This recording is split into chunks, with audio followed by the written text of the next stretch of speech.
Hi guys! ఈరోజు మా వారు ఎగ్ ఫ్రైడ్ రైస్ని చేస్తున్నారు. మరి మా వారి స్టైల్లో ఎగ్ ఫ్రైడ్ రైస్ని ఎలా చేస్తారో చూసేయండి. ఫస్ట్ స్టవ్ ఆన్ చేసుకొని ప్యాన్ పెట్టుకొని ఆయిల్ వేసుకోండి.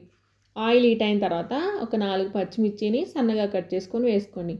పచ్చిమిర్చి ఫ్రై అయిన తర్వాత సన్నగా కట్ చేసుకున్న క్యాప్సికమ్ అలాగే క్యారెట్ ముక్కల్ని వేసుకొని ఫ్రై చేసుకోండి. అవి ఫ్రై అయ్యేలోపు ఒక గిన్నెలో 3 ఎగ్స్ని పగలగొట్టుకొని వేసుకోండి.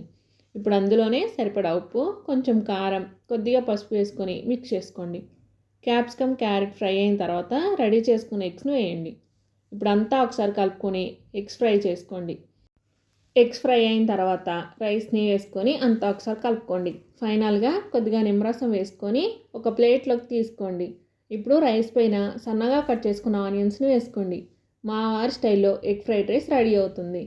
ఈ ఎగ్ ఫ్రైడ్ రైస్ మీకు ఎలా అనిపించిందో కామెంట్ చేయండి. వీడియో నచ్చితే లైక్ చేయండి, షేర్ చేయండి, సబ్స్క్రైబ్ చేసుకోండి. బాయ్.